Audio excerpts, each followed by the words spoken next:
Thank you for inviting me here. So I'm here to talk about journey management and JourneyOps. And I'm going to try to make it quite easy by saying I think that it can all be described in these 3 words with a little bit of tweaking, of course. But that's the way I choose to see it. So very briefly, this is my journey into journey management.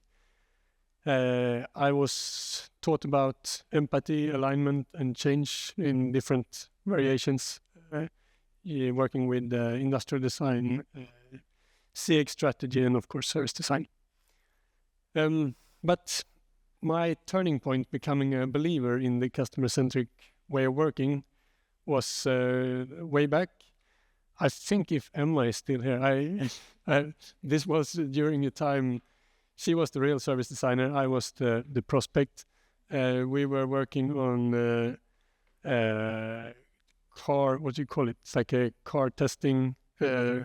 So I was to... That's right. Yeah, car inspection. They were... Okay, just 1 second. They were like a governmental run thing before. But 15 years ago or so, they were being exposed to competition, so they need to reinvent themselves.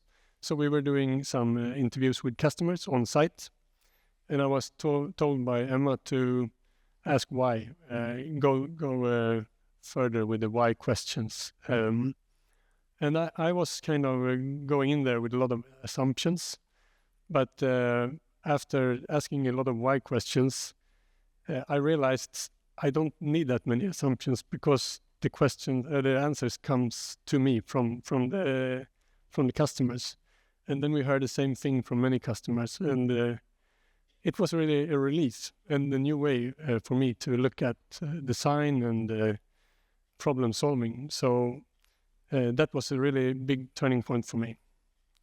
And then I want to ask this crowd, how many of you have had a similar experience, like customers showing you that you don't need the assumptions. They give you the answer. How many? Almost all. Fantastic. So if you still need to catch those moments, I think, because it's really valuable. Okay, then what I love about this job, with empathy, I have a mission to carry customer voice in the project, and alignment, of course, it's really fun working together, co-creating, and change. I get to work with positive change, so I think it's a fantastic work. Okay, 2 really old cases, but to prove the point of empathy. First one being DigiGov. This is like a digital conference for how to digitalize Sweden. This was also around 15 years back. So we were 10 service designers facilitating 4 rooms with 80, 90 people in each. And they were there to give the Minister of Digitalization like quick answers to why is digitalization slow in Sweden. What we did was inviting them to empathy by putting citizens on the tables with different future statements, like when digitalization is, when we made it, this is what they will say. So a very quick, very big workshop, and using the citizens as the force for their discussions. And they overcome a lot of things. They found answers to what's stopping them. And after a very fast analysis, in 30 minutes, the minister at the time, Shakarabi, was given like a short brief to hopefully to infuse some policy changes. Another one, also on empathy, but also including storytelling. So this is the public transport. At the time, there were like 16 different price options for a single ticket in Stockholm. Sorry. And we were told, like, how can we show this to the traffic nämnden, the ones who decides that this is a real problem. So we used the customer perspective or the traveler perspective to show this is it raises a lot of questions having this number of prices. So by reducing number of questions, reducing number of prices, this is we had different scenarios for it, and they were put on the table for a decision. So what I want to share here is that also decision makers, they love stories with people. So bringing empathy to table really can help making decision. So zones were reduced. Of course, this was just one part of the decision basis, but I like to think it's an important one. Okay, I'm rushing through this to spend some more time on journey management at SEB. So before digging into that, I like to say that empathy is not just something for feel good, it's really your change agent in your projects. So you can use it a lot. SEB is a leading Northern European financial group. We are providing financial services for companies, institutions, but also private customers. And this is our purpose. We exist to positively shape the future with responsible advice and capital for today and generations to come. And just 1 minute on the history. So it was founded by Oskar André Wallenberg to empower people with ideas. So a lot of things, a lot of years has passed by, but it's kind of similar purpose today. I've been with SEB for 2 years, and I must say, honestly, that's a fantastic place to be. We have highly motivated colleagues, few of them here with me today, and also a great leadership.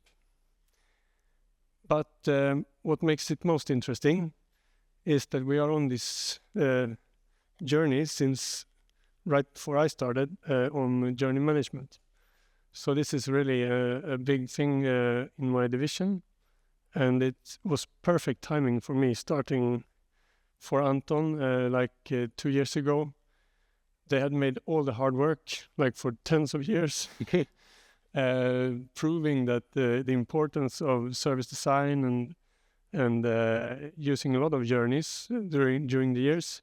But now it was the time to make that impactful in another way, like using the journeys to really manage the change. So I cannot speak too much for the way into that point, but I've been told a little bit. So 3 persons were really important when I started. This was Malin Jarl, Henrik Bjellos, and Anton. So they were like key figures at establishing the why to the top management, which was the first step. And I think you all recognize the why. Why should you work customer-centric? So in this crowd, it's like preaching to the choir, but this is still really important to prove the importance. And you can do that in many ways. Numbers is good, and also empathy, of course, but it's kind of clear that competing on a similar service, you need to compete with the customer experience. And what they also did to prove to the top management was showing numbers, how will this work for us? So it's not just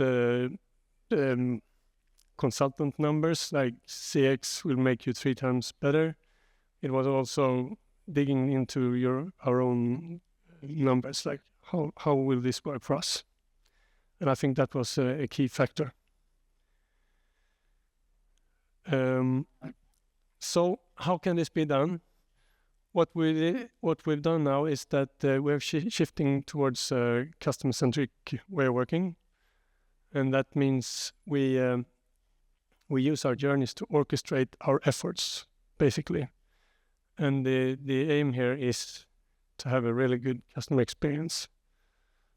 And the journeys orchestrating are one part. Another part is that we share a shared CX vision, and that helps us be customer-centered because we have we understand together what is required to reach that ambition. So that's really important. And journey-driven is about how we organize our efforts. And then insight-led, of course, another super important part. So that all together gives us a new business development process, I would say.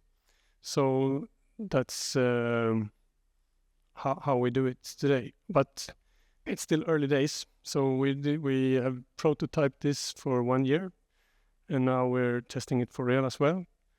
And we're learning a lot every day, and how to collaborate with a broader design community and with other departments, and how to find ways to work with products that cover several journeys and so on.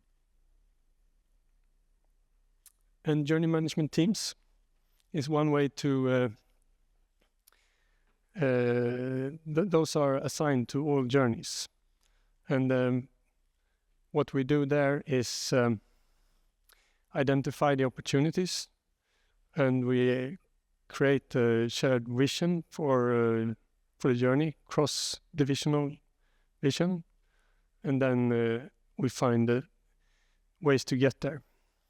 And they also, of course, need to be accountable for the journey's performance in several dimensions. That also means they will have a lot of mandate to change things. And what about data and insight? Of course, this is super crucial. So I think this was the part that for now we know has made the most difference, I think. We have a quite strong key insights to each journey that helps work upon, and also that will follow through all the way to product development, and they are kind of waterproof. So really strong key insights that can guide us.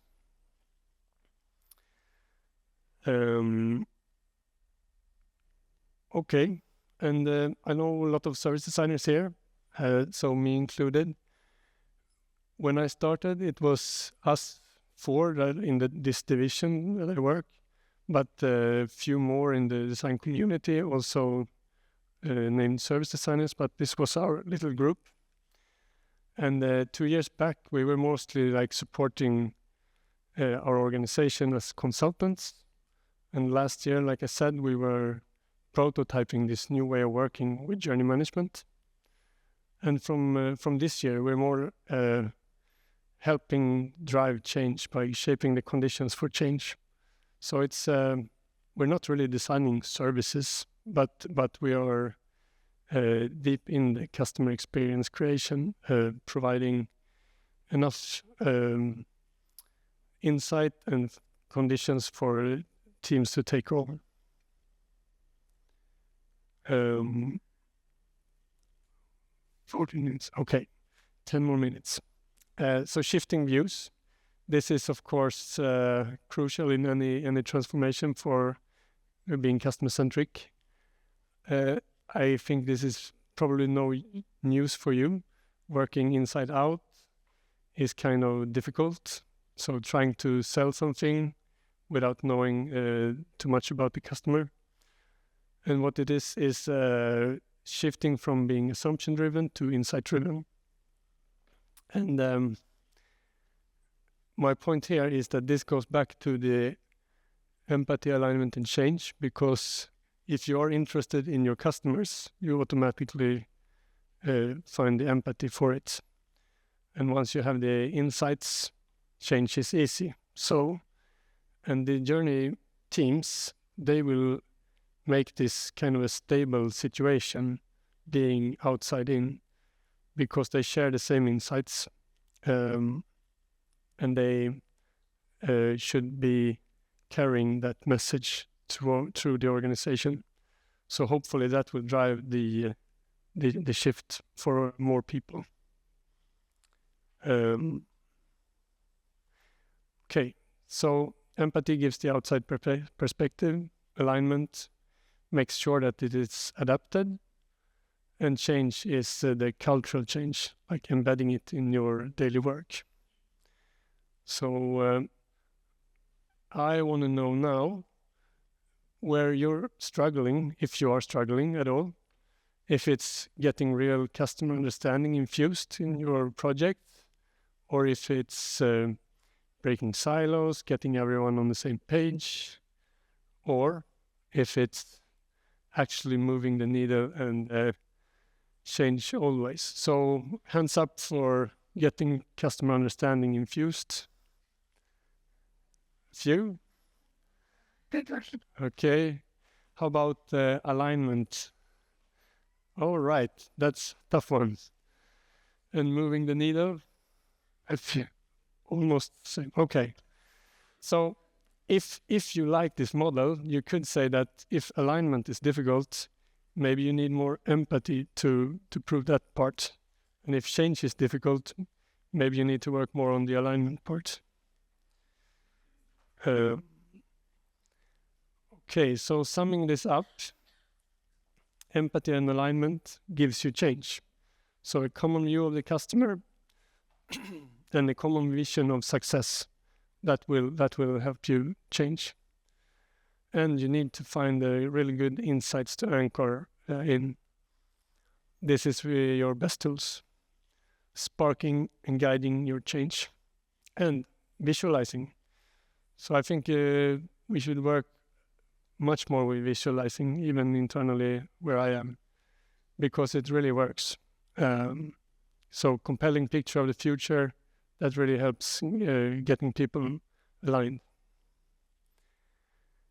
And then when you have a management team with a lot of mandate, it's important not to dictate the terms, but orchestrating and helping, and trust that the next team will take over with your insights as good as you would have done. So those are my key points. And then I think as a last one, if there's nothing else you remember from this, then I think a single customer story will spark empathy, and shared empathy and insight that gives you alignment.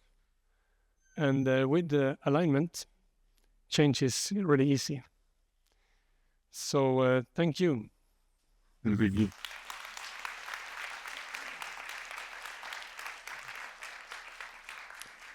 Thank you, Björn. I really like your approach on the empathy, alignment, and change, because at least for myself, the journey management projects are really like change management projects. You really need to do a kind of complete transformation in the organization to really get the benefits out of it. Good. Hey, there's time for a few questions. Who wants to be the first? Thank you. I had a question on the journey managers, the people that are responsible. Would you open up that a little bit, like who those people are, and do they have the authority and budget to make decisions? Okay, yeah. So we call it journey owner. If you like own a journey, then you have a lot of mandates, and you are also part of another even higher level of decision group, where they together can make decisions on resources and things. But budget-wise, I don't know, probably. But they lead the group in the way that is set out for the group, because the journey will have a lot of goals to reach, and the owner's task is to lead that group reaching those goals. But in terms of mandate, I think they are given necessary mandate to do that. Yes.